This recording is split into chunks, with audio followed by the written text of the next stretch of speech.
Welcome to the OCC Overall Employee and Student Profile Comparison Dashboard.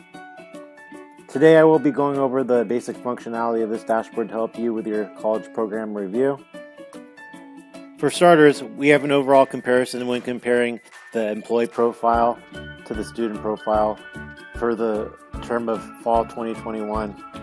As we see here, we have 1,080 employees, and then we have 16,075 enrolled students.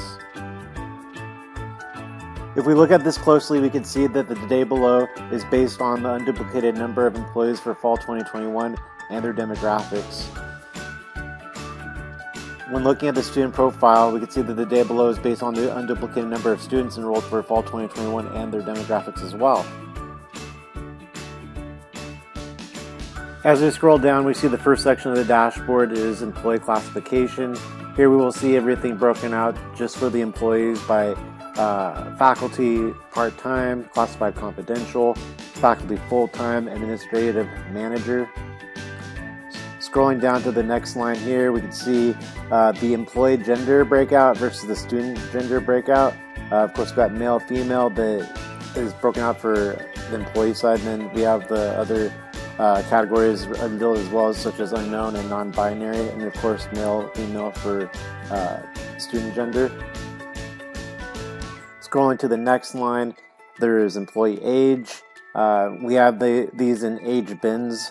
For the sake of this, it is 20 to 29 as the lowest bin, and then 70 plus as the higher bin, and then in the middle we have 50 to 59 for employee age.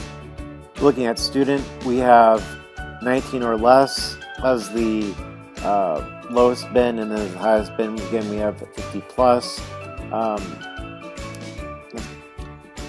Our employee breakout is primarily white at 58%, and then at 16% you see Latinx, and 15% Asian, as well as the latter more than one, unknown, and black.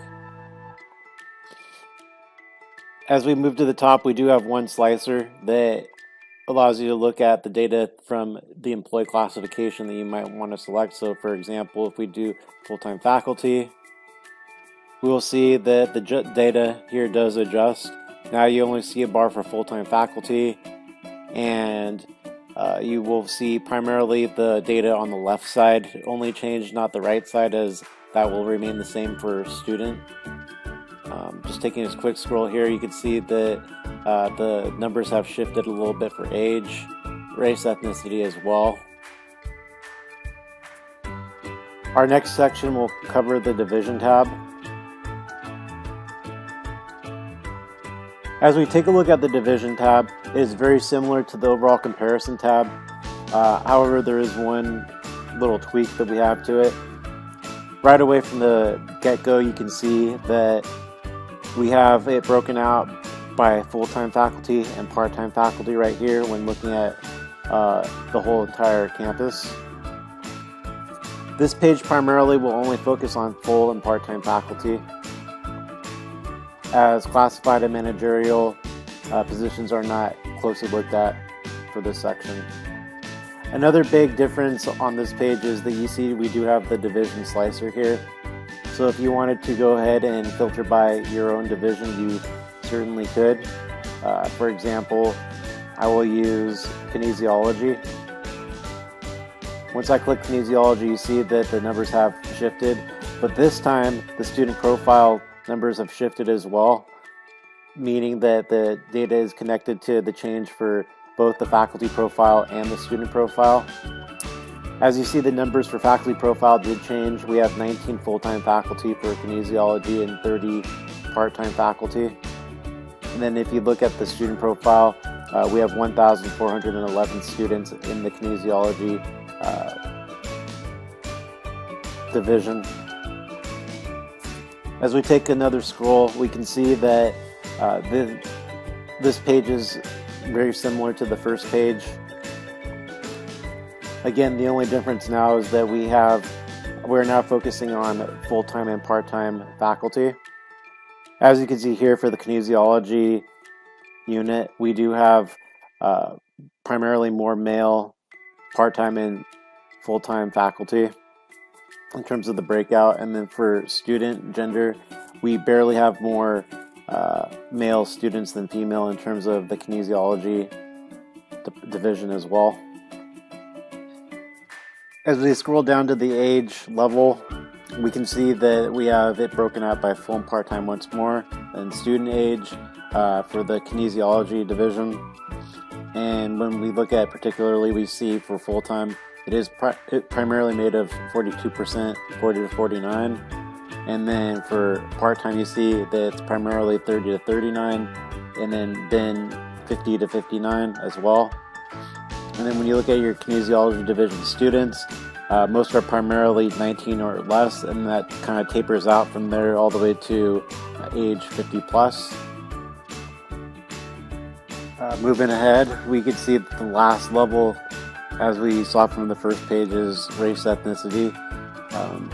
And when looking again at the kinesiology division, we see that for full-time faculty, primarily made up of white faculty, and then we have Hispanic, Latinx, followed by Asian and Black. And then for part-time faculty, we have, again, primarily made up of white, then Latinx, and more than one tied at 13%. And then you see the rest, Asian, Black, unknown at 3%. Now, when comparing to student race ethnicity, we do see that the primary ethnicity for kinesiology is white at 36%, but that's barely primarily white. As we can see, Hispanic Latinx is 33% just behind it, and then Asian, more than one, Black unknown, and American Indian Alaska Native. The main takeaway from this dashboard is what student population are you serving when you're looking at it by division and when you're looking at overall. This, of course, is going to vary depending on which division you are a part of. But for example, as you can see here, what primarily is your faculty, part-time and full-time, made up of when looking at race ethnic group versus the student race ethnic background as well. And we will get a little bit more into that into the data tips. As we move along to the data notes, we see that we have a wide array of different definitions as we did in our other dashboards. And basically, we have this information for you here to understand the data more clearly and be able to ask any further questions if they're not answered here so that we can add them later. If you do not see a definition here that is not explained thoroughly or one that does not exist, please do not hesitate to contact us. Our contact information is right here. We are always here for you, and we're more than happy to help with any questions that you might have. Thank you, and good luck. Here are some quick data tips to consider before starting to use this dashboard. 1. Using the first page, look at the overall comparison of faculty to students with each demographic, gender, age, race. What does this comparison look like in terms of these breakouts? Number 2. Using the second page by division, pick your division and compare your demographic breakouts to the first page. Are they similar or different? Lastly, considering the first two questions, how can you use this information to make adjustments in your best practices for teaching and or work?